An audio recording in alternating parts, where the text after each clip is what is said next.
الحمدللہ رب العالمین والصلاة والسلام علی سید الانبیاء والمرسلین قال اللہ تعالی وتبارک فی القرآن المجید والفرقان الحمید بسم اللہ الرحمن الرحیم قال اللہ تعالی وتبارک فی القرآن المجید والفرقان الحمید ان تجتنبوا کبائر ما تنہون عنہ نکفر عنکم سیئاتکم صدق اللہ مولانا العظیم وصدق رسولہ النبی الکریم الرؤوف الرحیم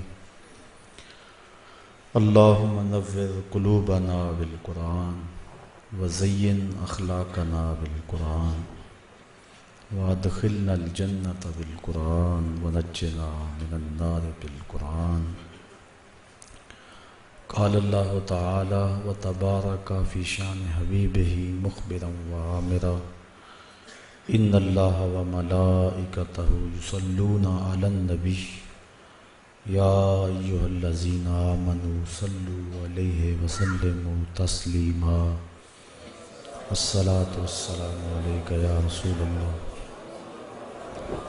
وعلى آلك وأصحابك يا محبوب رب العالمين الصلاة والسلام عليك يا رسول الله وعلى آلك وأصحابك يا نبي الرحمة تمام حمد و ثنا تعریف و توصیف اللہ جل مجدہ الکریم کی ذات پاک کے لیے جو خالق کائنات بھی ہے اور مالک شش جہات بھی۔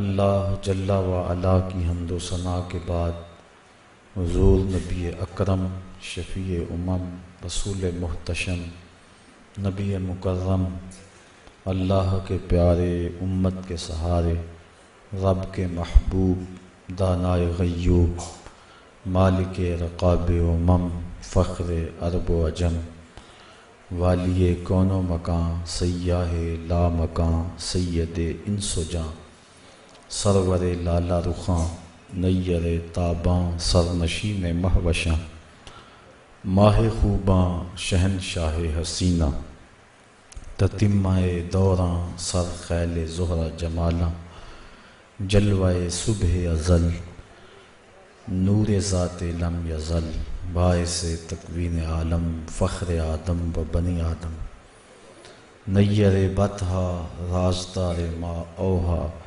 شاہد ما تغا صاحب علم نشرہ معصوم آمنہ احمد مجتبی حضرت محمد مصطفیٰ صلی اللہ علیہ وسلم کے حضور ناز میں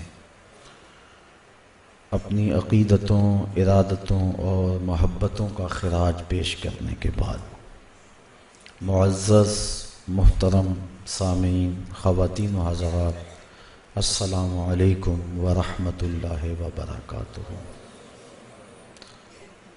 گناہ کبیرہ اور ان کی تباہ کاریوں کے عنوان سے کچھ باتیں آج کی اس نشست میں آپ کے گوش گزار کروں گا۔ اللہ تعالی میری زبان پر کلمۃ الحق جاری فرمائے۔ گناہ کبیرہ یا صغیرہ،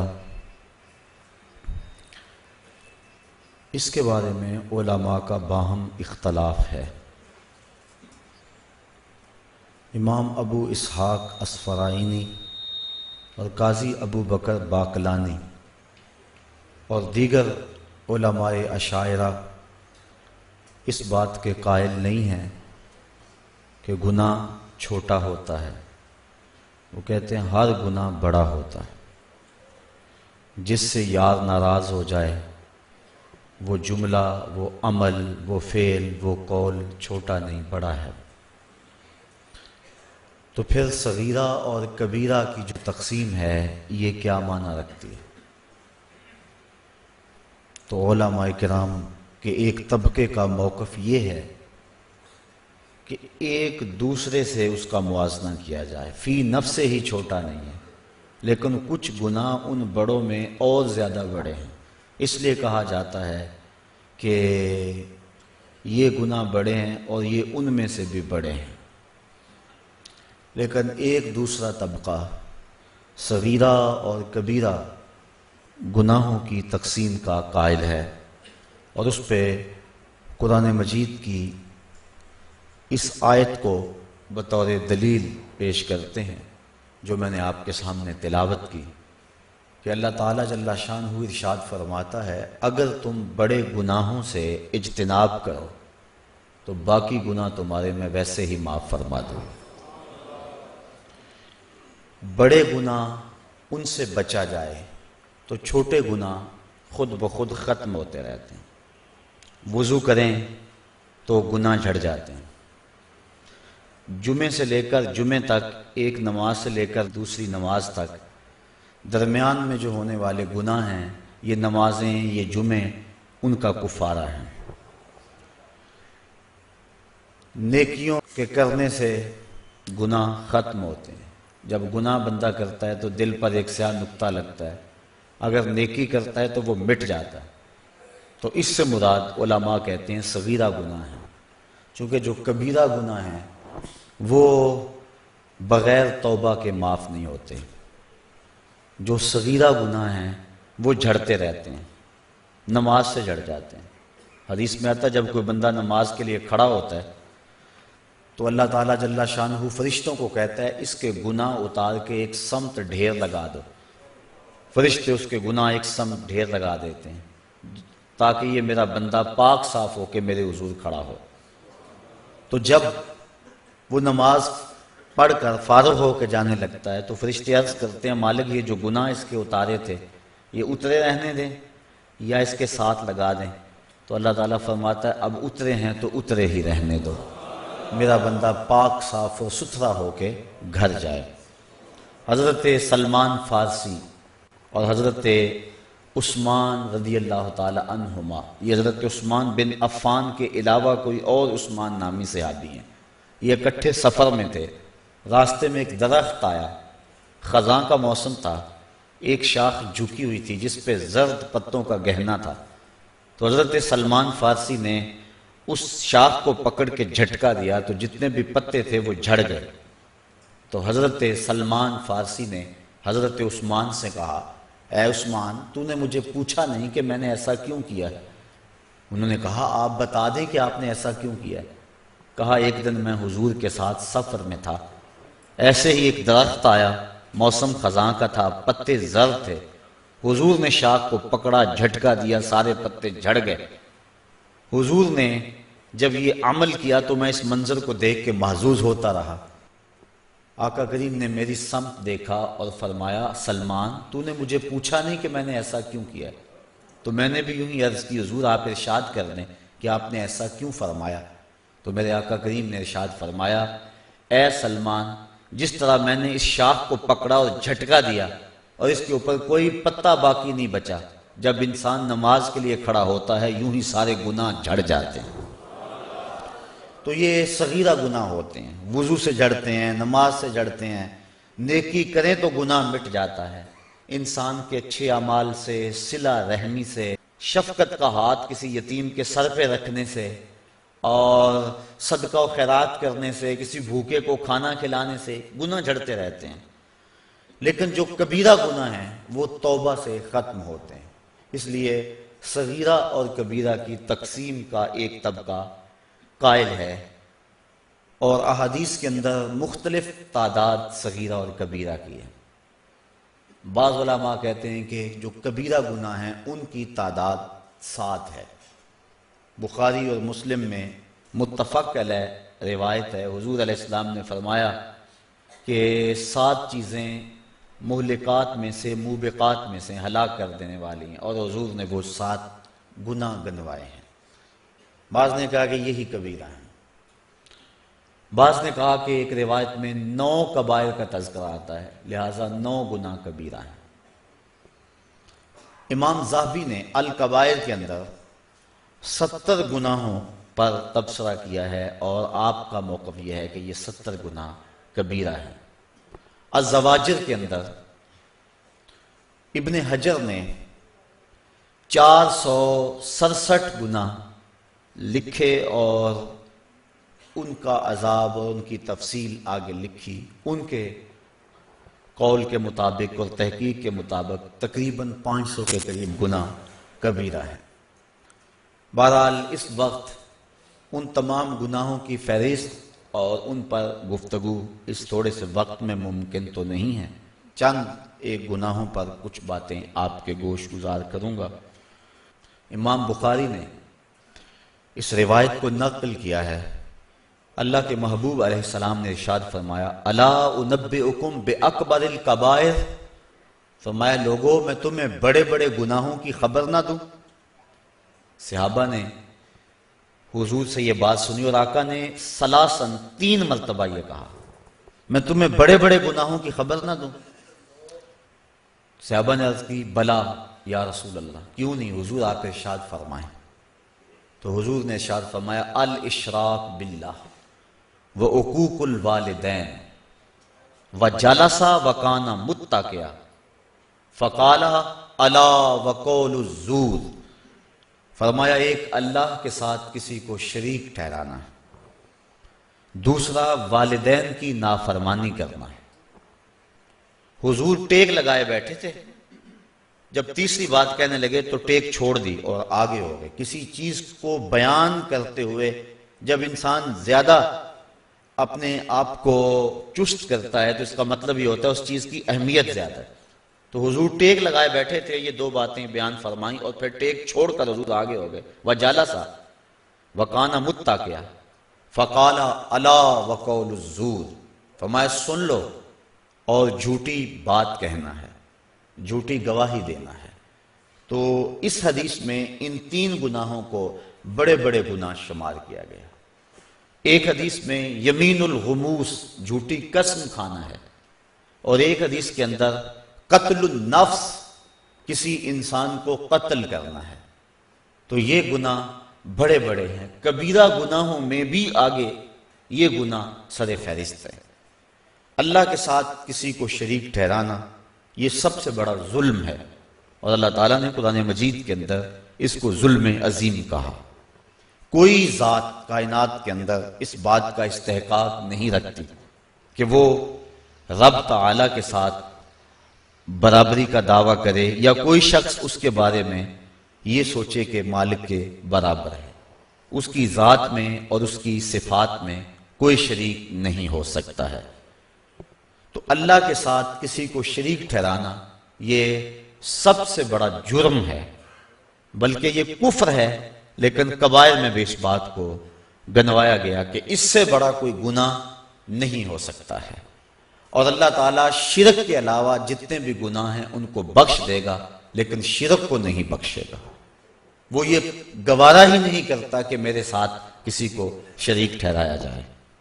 اور قرآن مجید میں متعدد مقامات پہ اس بات کی نفی کی کہ تم غور کرو، تم اس بات پہ تدبر کرو کہ اللہ کا شریک ہو سکتا ہے، اور تم ان بتوں کو اس کا شریک بنا رہے ہو جو اپنے بدن پہ بیٹھی ہوئی مکھی بھی نہیں اڑا سکتے۔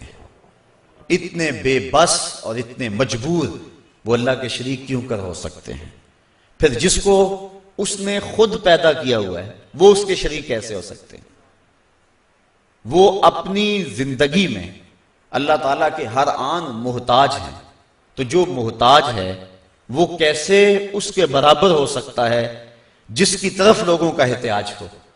اس لیے شرک عقلاً محال ہے، اور اپنے رب کے ساتھ ہم نہ ذات میں کسی کو شریک کر سکتے ہیں، نہ صفات میں کسی کو شریک کر سکتے ہیں، بلکہ اللہ کے علاوہ کسی اور شخص کا حلف اٹھانا بھی اس لیے جائز نہیں ہے کہ یہ اللہ کی شان کے خلاف ہے۔ حتیٰ کہ امام الانبیاء صلی اللہ علیہ وآلہ وسلم کے نام کی قسم کرنا بھی ہمارے لیے جائز نہیں ہے۔ یہ بعض اوقات کہتے ہیں کہ مجھے اپنے بیٹے کی قسم، مجھے تیرے سر کی قسم، یہ سخت جرم ہے اور یہ کبیرہ گناہ ہے کہ اللہ کے علاوہ کسی اور شخص کی قسم کی جائے۔ قسم کا حق اللہ کے لیے ہے، اور اسی کی قسم اٹھائی جائے، اس کے علاوہ کسی اور کی قسم نہ اٹھائی جائے۔ ریا کو شرک اصغر کہا گیا۔ ریا کیا ہے کہ انسان اپنا عمل کسی اور کے لیے کرے، کسی کو دکھلانے کے لیے، کسی کی خوشنودی حاصل کرنے کے لیے، دکھلاوے کے لیے عمل کرے، تو اس کو بھی شرک اصغر کہا گیا ہے کہ کل قیامت کے دن اللہ تعالیٰ فرمائے گا جن کے لیے عمل کیا تھا ان سے جزا لے۔ تو اللہ کے لیے عمل کیا جائے ذات اور صفات میں، اس کا کسی کو شریک نہ مانا، نہ سمجھا، نہ جانا جائے، تو یہ جو ہے وہ توحید ہے۔ اور اگر کوئی شخص اس شرک کا ارتکاب کرتا ہے تو یہ سب سے بڑا گناہ ہے، اور کبیرہ گناہوں میں بھی سب سے بڑا گناہ یہ ہے کہ اللہ کے ساتھ کسی کو شریک ٹھہرایا جائے۔ دوسرا بڑا گناہ جو اس حدیث کے اندر حضور نے بیان فرمایا وہ عقوق الوالدین، والدین کی نافرمانی کرنا، ان کی گستاخی اور ان کی توہین کرنا، والدین کو اذیت پہنچانا، ان کو دکھ دینا، شریعت میں یہ کبیرہ گناہوں میں دوسرے نمبر پہ بڑا گناہ ہے۔ بعض لوگوں نے زنا کو کبیرہ گناہوں میں دوسرے نمبر پہ بڑا گناہ شمار کیا، لیکن بہت سارے اہل علم نے کبیرہ گناہوں میں سے شرک کے بعد بڑا گناہ حقوق الوالدین، والدین کی نافرمانی کو شمار کیا ہے کہ والدین کی نافرمانی نہ کی جائے۔ اور اللہ تعالیٰ نے قرآن مجید میں ان کی حضور ادب سے پیش ہونے اور اپنے بازوؤں کو سکیڑ لینے کی تاکید فرمائی، اور یہاں تک فرمایا کہ ان کے سامنے اف تک نہ کہو، کلمہ تعفیف سے بھی منع کر دیا۔ حضرت امام حسن رضی اللہ تعالی عنہ حضرت سیدہ فاطمہ زہرا رضی اللہ تعالی عنہا کے پاس بیٹھ کر ساتھ کھانا نہیں کھاتے تھے۔ ایک دن انہوں نے کہا کہ بیٹا میری آرزو یہ ہے کہ میرے ساتھ تم کھانا کھاؤ، اور تم اکثر گریزاں ہوتے ہو اس سے۔ عرض کی امی جی میں اس بات سے ڈرتا ہوں کہ کسی لقمے کی طرف آپ کی نظر بڑھ جائے لیکن ابھی آپ کا ہاتھ نہ بڑھے، اور میں آپ کے ارادے سے عدم آگہی کی وجہ سے اس لقمے کو اٹھا لوں اور آپ ماں ہونے کے ناطے سے نہ روکیں تو یہ آپ کی کہیں توہین نہ ہو جائے، میں اس ڈر سے آپ کے ساتھ بیٹھ کے کھانا بھی نہیں کھاتا۔ کلمہ تعفیف کے زمرے میں علماء نے یہ بات بھی لکھی ہے کہ والدین کے سامنے اف بھی نہ کرو۔ اس کا مفہوم کیا ہے؟ وہ کہتے ہیں جب والدین بوڑھے ہو جائیں اور اس حالت میں پہنچ جائیں کہ بول و براز چارپائی پہ کر دیں، تو اولاد، سعادت مند جو اولاد ہے وہ والدین کو اس عمر کے اندر اٹھاتی ہے، ان کے کپڑے بدلتی ہے اور غلاظت، گندگی دور کرتی ہے اور اس میں سعادت سمجھتی ہے۔ ایک شاعر ہوا احسان دانش، وہ کہتا ہے میں اپنی ماں کی خدمت اپنی بیوی کو نہیں کرنے دی، میں نے کہا یہ حق میرا ہے اور یہ میں سعادت کسی اور کو کیوں دوں۔ اور وہ کہتا ہے کہ کافی دور نہر تھی ہمارے گھر سے جہاں جا کر میں اس کا لباس دھوتا تھا اور پھر واپس آتا تھا۔ تو ہم بیویوں کے سپرد کر کے بعض کا چلے جاتے ہیں اپنے ماں باپ کو، اور یہ نہیں سمجھتے کہ اس میں ہمارا اپنا حق کتنا ہے۔ ان کی سعادت مندی کہ اگر وہ تعاون کریں، لیکن یہ اولاد کی ذمہ داری ہے کہ وہ اپنے ماں باپ کی خدمت کریں، اور ماں باپ کی خدمت کرنے والا دنیا کے اوپر ہی نقد جزا پاتا ہے۔ ایک روایت کے اندر میں نے پڑھا ہے کہ والدین کی خدمت کرنے والا دنیا کے اندر ہی جزا پاتا ہے، آخرت کے اندر جو اس کو ملنی ہے وہ تو ضرور ملے گی۔ اور اسی طرح جو والدین کی نافرمانی کرتا ہے اللہ اس کے عذاب کو آخرت پر اڑتا، دنیا پر بھی اس کو ذلیل کرتا ہے جو والدین کو دنیا میں رسوا کرتا ہے۔ اور آپ دیکھ لیں معاشرے کے اندر جس نے والدین کو دکھ دیا وہ دنیا میں بھی ذلیل ضرور ہوا۔ بلکہ صوفیاء نے کتب تصوف میں لکھا ہے، اور اس کی مؤید ایک حدیث بھی ہے کہ جس نے والدین کے لیے روزانہ دعا کی، والدین زندہ ہیں یا فوت ہو گئے، معمول بنا لیا کہ ان کے لیے مغفرت کی دعا کرے، تو کہتے ہیں ساری زندگی اس کے رزق میں بے برکتی نہیں آ سکتی۔ تو ان کی خدمت کو شعار بنانا اور ان کی خدمت کو سعادت سمجھنا یہی عزتوں کا ظرف ہے۔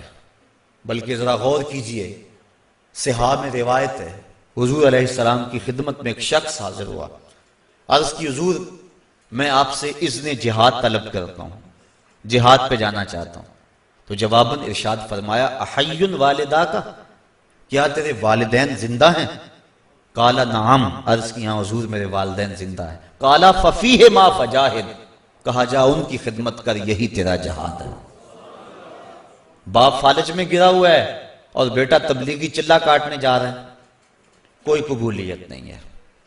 ماں کو ضرورت ہے اور وہ تڑپ رہی ہے، بیٹے کو آوازیں دے رہی ہیں، اور بیٹا پیر کے دربار پہ اپنی داڑھی سے جھاڑو دے رہا ہے۔ ماں باپ کو سخت ضرورت ہے اور بیٹا جہاد پہ گیا ہوا ہے، شریعت نے اس کی اجازت نہیں دی، اس کی حوصلہ شکنی کی ہے۔ ہاں اگر کوئی اور تمہارا بھائی ان کی خدمت کرنے والا موجود ہے تو پھر ان کے اذن سے تم جا سکتے ہو، لیکن اگر ان کو ضرورت ہے تو تمہاری سب سے بڑی نیکی یہ ہے کہ تم ان کی خدمت کرو، ان کی دعائیں لو، ان کی رضا میں اللہ کی رضا ہے۔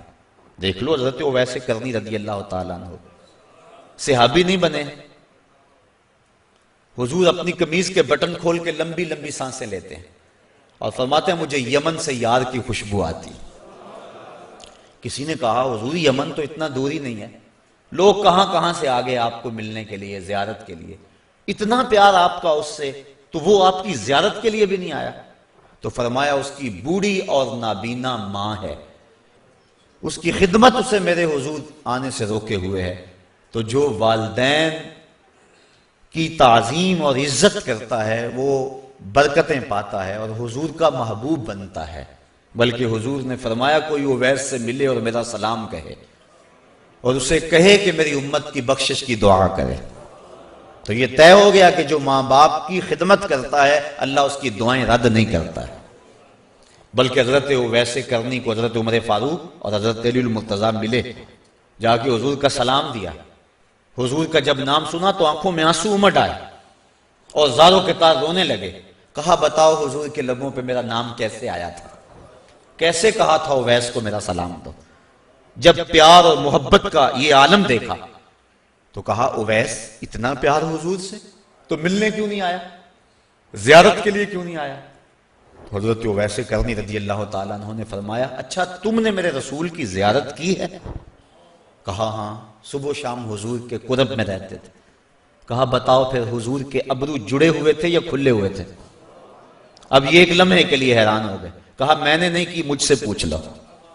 کوئی دور سے دیکھتا اسے جڑے ہوئے نظر آتے، قریب آ کے دیکھتا اسے کھلے ہوئے نظر آتے۔ معلوم ہوا جو ماں باپ کی خدمت میں لگا ہوا ہے وہ حضور کے قرب سے بھی محروم نہیں ہے، وہ حضور کے قرب کی دولت سے بھی مالا مال ہے۔ تو والدین کے ساتھ حسن سلوک کرنا، اس کی تاکید کی گئی، اور ان کی ناراضگی سے بچا جائے۔ جب والدین ناراض ہو جائیں تو رب ناراض ہو جاتا ہے۔ اللہ کی رضا والدین کی رضا میں چھپی ہوئی ہے اور اس کی ناراضگی والدین کی ناراضگی کے اندر چھپی ہوئی ہے۔ اللہ اکبر۔ تو والدین کی نافرمانی یہ دوسرا بڑا گناہ ہے اور اس سے اجتناب کرنا چاہیے، اور ماں باپ سے معذرت کر کے ان سے معافی مانگ لینی چاہیے۔ علماء کہتے ہیں کہ 3 اشخاص سے ہاتھ جوڑ کر معافی مانگنے میں کوئی شرم محسوس نہیں کرنی چاہیے۔ ایک والدین، دوسرا استاد اور تیسرا شیخ۔ یہ 3 ہستیاں ایسی ہیں کہ کوئی غلطی ہو جائے تو فوراً معذرت کر لو۔ ماں باپ تو ویسے ہی جلدی معاف کر دینے والے ہوتے ہیں، ان کا تو دل ہی بڑا نرم ہوتا ہے۔ ایک صحابی ان کی روح پرواز نہیں ہو رہی تھی تو حضور علیہ السلام تشریف لے گئے، تو آقا کریم نے پوچھا کہ اس کی ماں ہے؟ عرض کی ہاں حضور ہے۔ تو حضور اس کے ہاں تشریف لے گئے، فرمایا کہ تیرا اور تیرے بیٹے کا ماجرا کیا ہے؟ عرض کی حضور وہ اپنی بیوی کی بات کو میری بات پہ ترجیح دیتا تھا اور میں اس کو معاف نہیں کرنا۔ حضور فرمایا بلال اٹھو اور لکڑیاں اکٹھی کرو، اور جب آگ روشن ہوئے پھر مجھے بتانا۔ عرض کی حضور یہ لکڑیاں کیوں اکٹھی کرنی اور آگ کیوں جلانی ہے؟ کہا اگر تم معاف نہیں کرو گی تو اس کی روح نہیں نکلے گی، تو اسے میں آگ میں جلاؤں گا۔ تو ماں نے عرض کی حضور میں نے معاف کر دیا۔ تو کہا بلال جلدی جاؤ تلقین کرو اسے کلمے کی۔ تو جب وہ دوڑے ان کے لبوں کے اوپر پہلے ہی کلمہ جاری تھا۔ تو ماں باپ کی نافرمانی، ماں باپ کی ناراضگی اللہ کی ناراضگی کا سبب بن جاتا ہے۔ یہ دوسرا بڑا جرم ہے۔ تیسرا کبیرہ گناہ قتل النفس، کسی جان کو قتل کرنا۔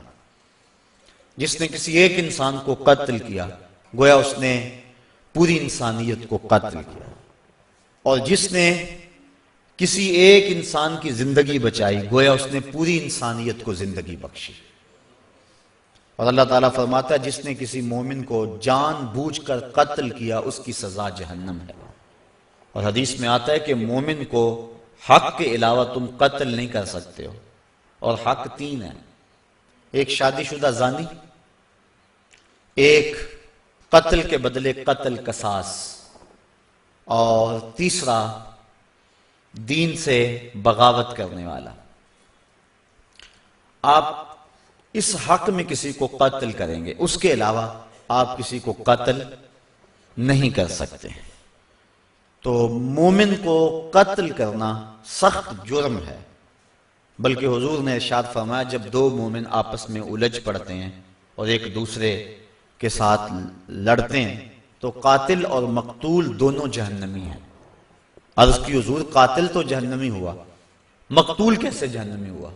فرمایا وہ بھی اپنے بھائی کے قتل کرنے پہ حریص تھا، یہ الگ بات ہے کہ اس نے پہلے اس کو قتل کر دیا، لہذا دونوں جہنمی ہیں۔ اور ایک حدیث میں آتا ہے کہ جس نے قتل کے اندر نصف جملے سے بھی مدد کی، پورا جملہ نہیں کہا، آدھا جملہ کہا، اور اتنی مدد کسی کے قتل میں کی، تو فرمایا قیامت کے دن اس کی دونوں آنکھوں کے درمیان لکھ دیا جائے گا کہ یہ اللہ کی رحمتوں سے محروم ہے۔ یہ جو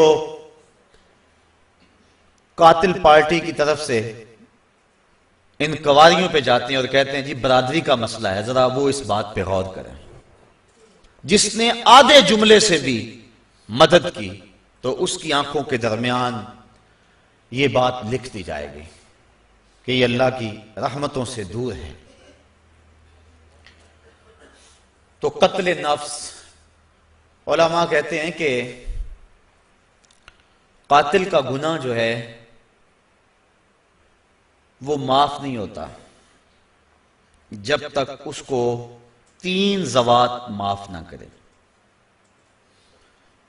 ایک تو اس میں اللہ کا حق ہے کہ اس نے انسان کو پیدا کیا تو اس نے اسے قتل کیا، تو سچی توبہ سے یہ حق معاف ہوگا۔ دوسرا حق مقتول کا ہے کہ اس کی جان کو اس نے ضائع کیا تو وہ اگر معاف کرے گا تو معافی ہوگی۔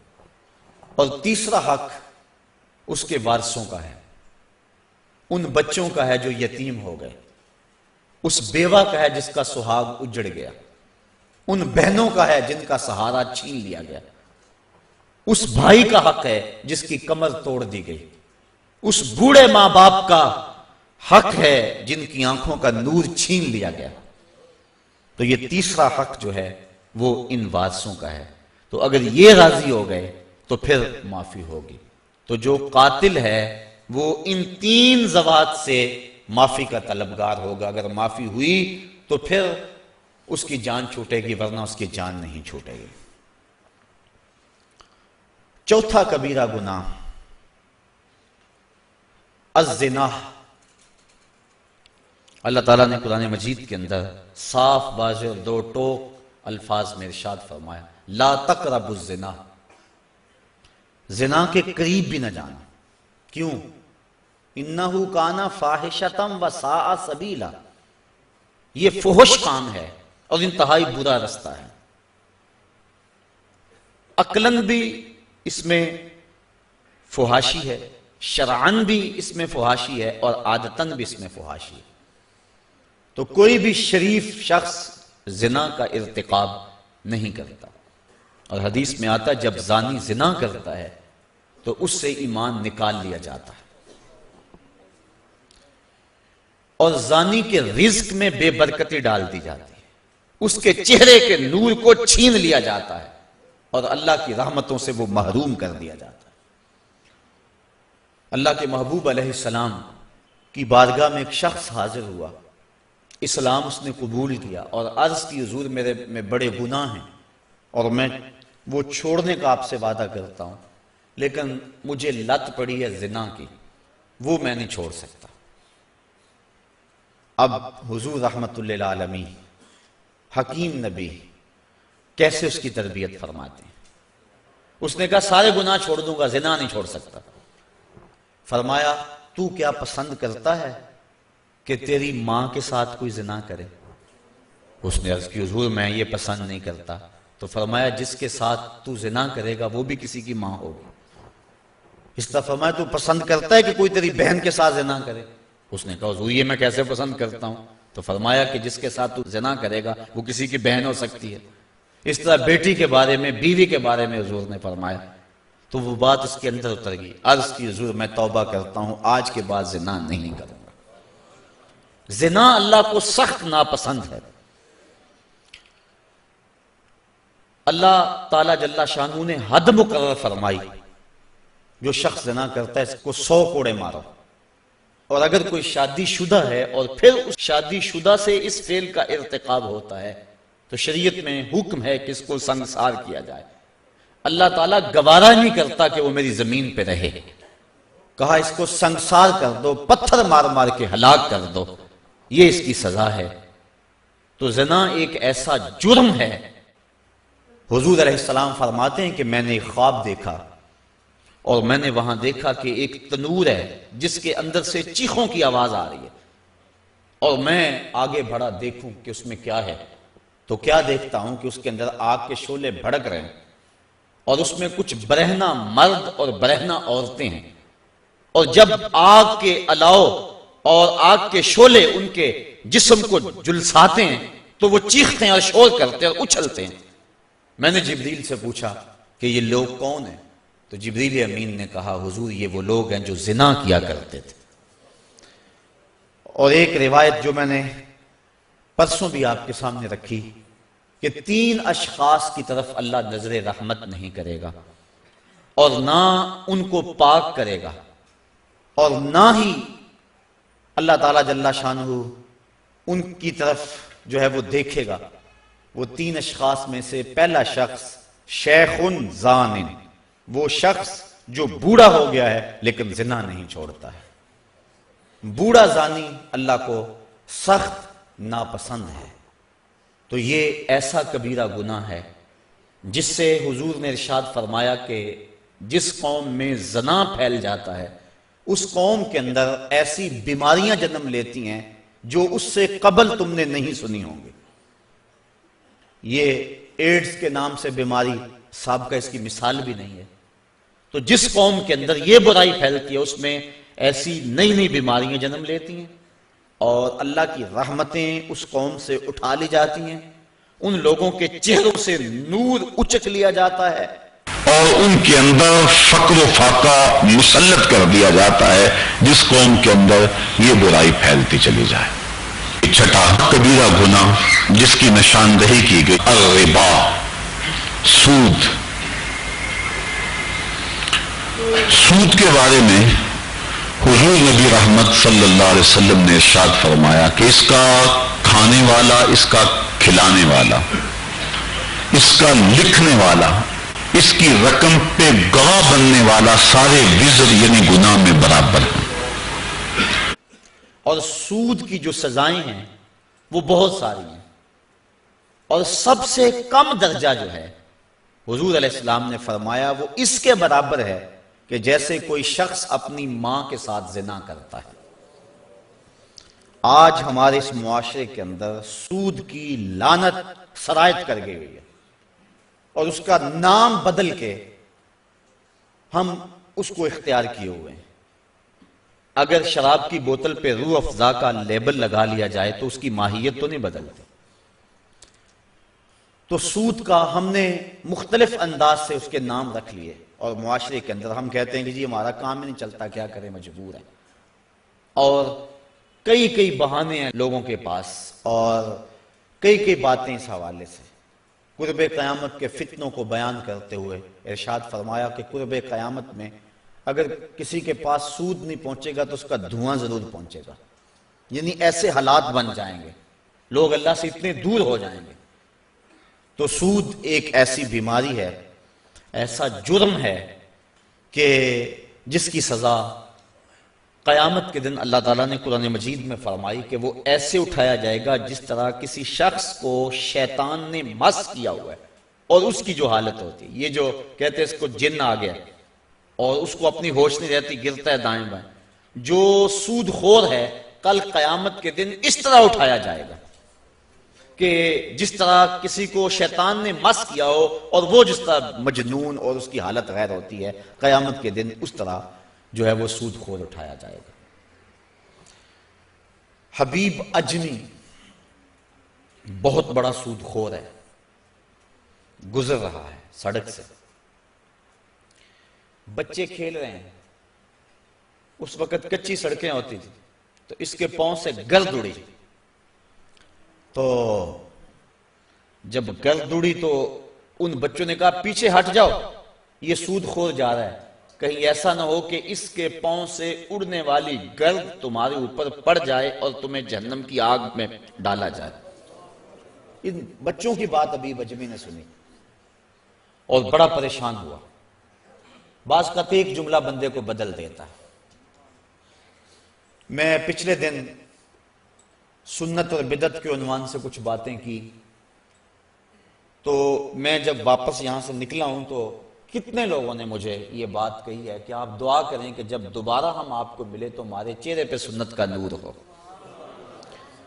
تو بعض کا وقت ایسا ہوتا ہے کہ ایک جملہ اندر اتر جاتا ہے۔ ان بچوں نے کہا پیچھے ہٹ جاؤ، کہیں ابھی بجمی کے پاؤں سے اڑنے والی دھول تمہارے اوپر پڑ گئی تو تم جہنمی نہ ہو جاؤ۔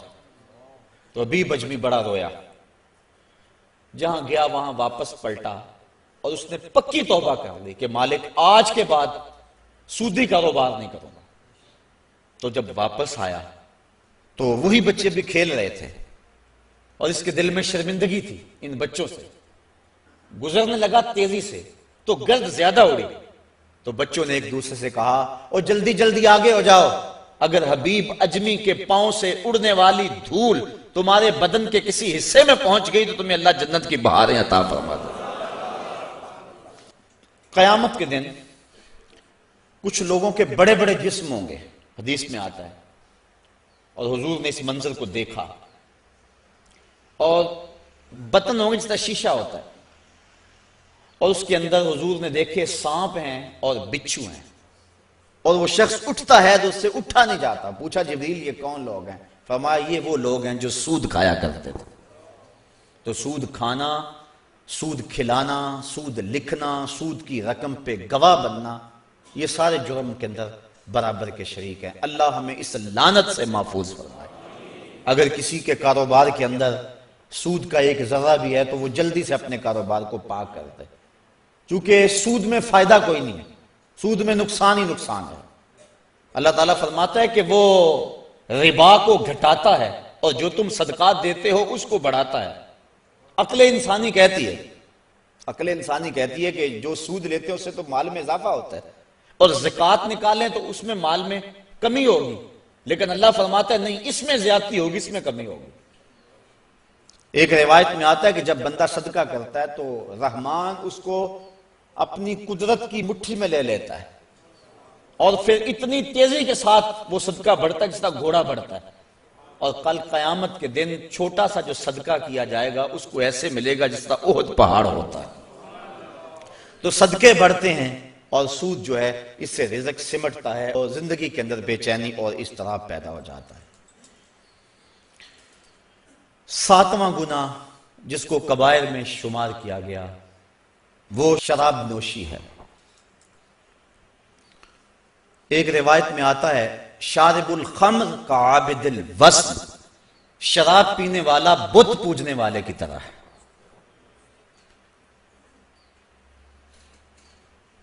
حضور نبی رحمت صلی اللہ علیہ وسلم نے ارشاد فرمایا کہ جو شخص دنیا پر شراب پیتا ہے اللہ قیامت کے دن اسے طینۃ الخبال پلائے گا۔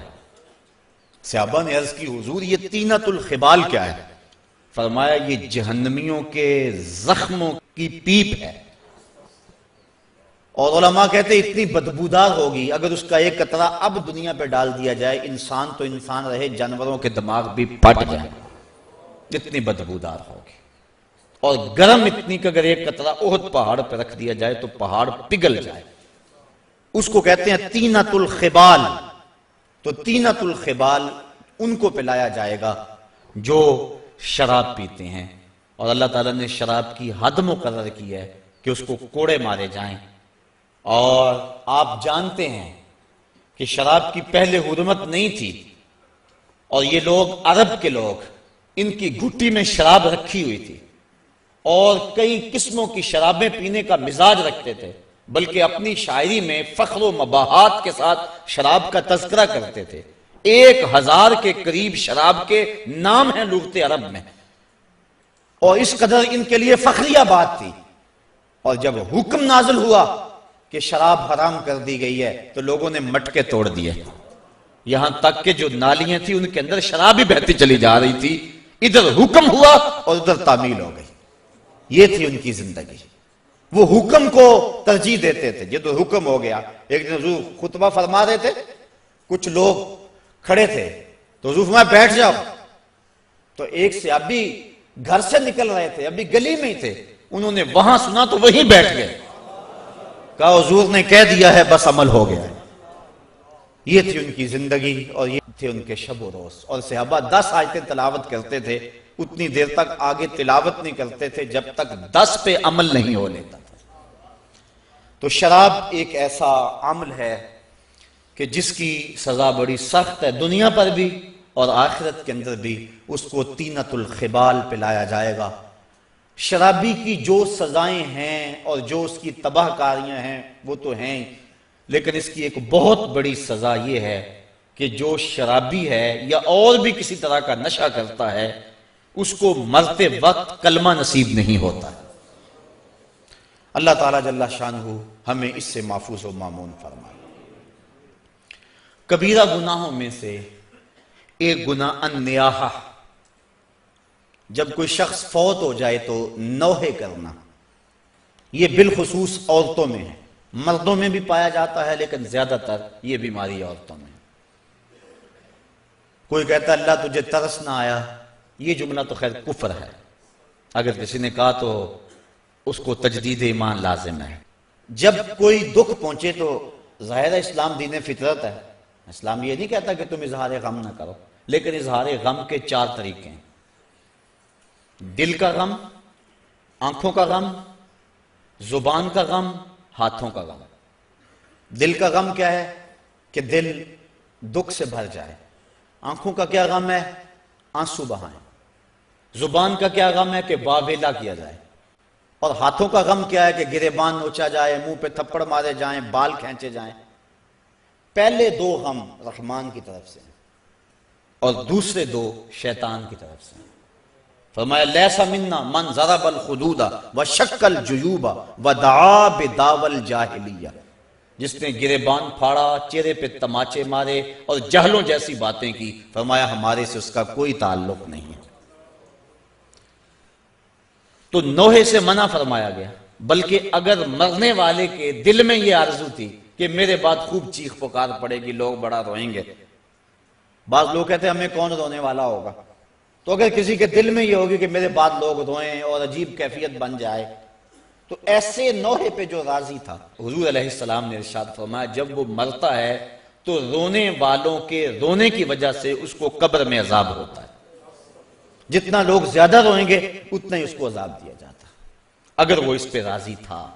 لیکن اگر راضی نہیں تھا تو علماء نے تعویل کی ہے کہ جو رونے والوں کا عذاب اہل قبور کو ہوتا ہے تو وہ انہی پر ہے، جو نہیں راضی تھے ان پر نہیں ہے۔ تو نوحے سے منع کر دیا گیا۔ باقی آنکھوں سے آنسو بہائے جا سکتے ہیں، بلکہ وہ اظہار محبت ہے۔ جب حضور کا بیٹا انتقال کر گیا، شہزادہ رسول حضرت ابراہیم علیہ السلام، تو حضور تشریف لائے، سرہانے پہ بیٹھے، بیٹے کی پیشانی پہ ہاتھ رکھا، وَأَيْنَا رَسُولِ اللَّهِ تَدْمَعَانِ، حضور کی آنکھوں سے آنسو جاری تھے۔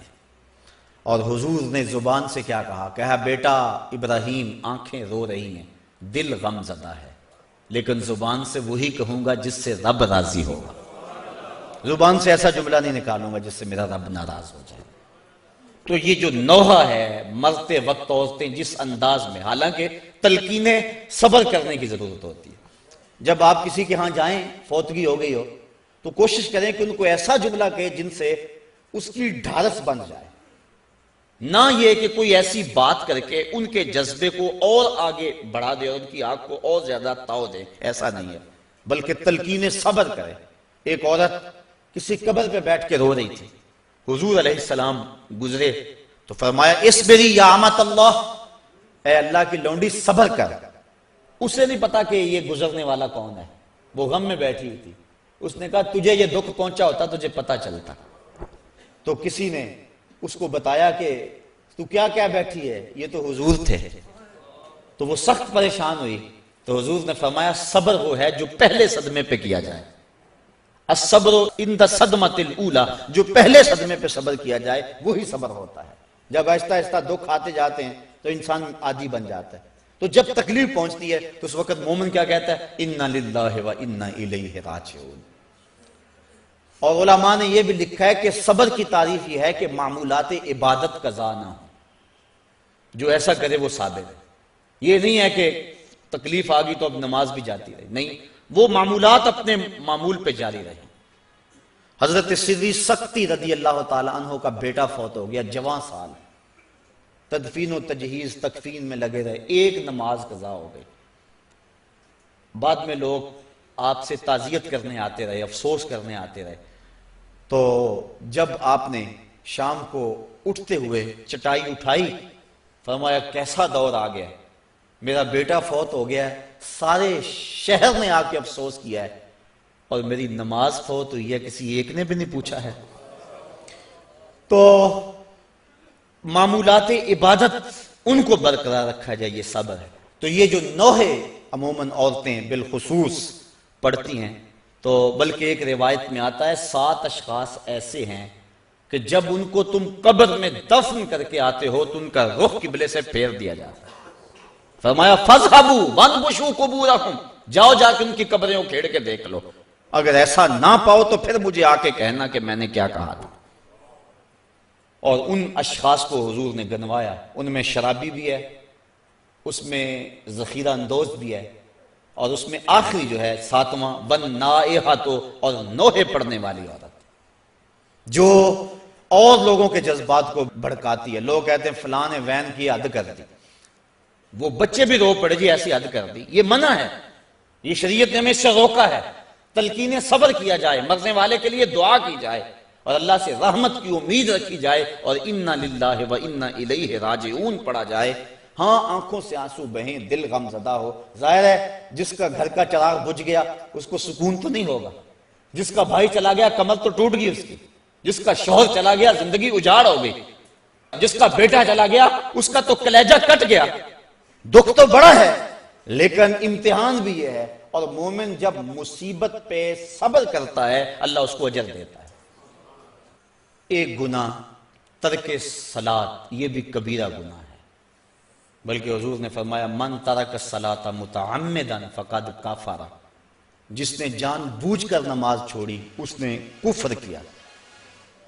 حضرت امام احمد بن حنبل تو تارک صلاۃ کے کفر کے قائل ہیں، لیکن باقی ائمہ امام شافعی، امام مالک اور امام اعظم ابو حنیفہ وہ فرماتے ہیں کافر نہیں ہے، قد کافر یعنی کافروں والا کام کیا اس نے، خود کافر ہوا نہیں اعتقاداً، لیکن گناہ کبیرہ ہے، تو اس کی سزا کیا ہے؟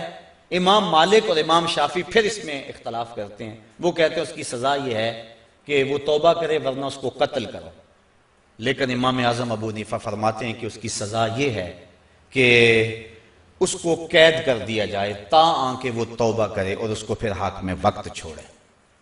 اور حضرت شیخ سعدی فرماتے ہیں بے نمازی کو قرض نہ دو، جو اللہ کا قرض ادا نہیں کرتا تمہارا کیسے ادا کرے گا۔ اور حضرت سلطان باہو علیہ رحمہ آپ فرماتے ہیں کہ بے نمازی سے تو خنزیر بھی پناہ مانگتا ہے۔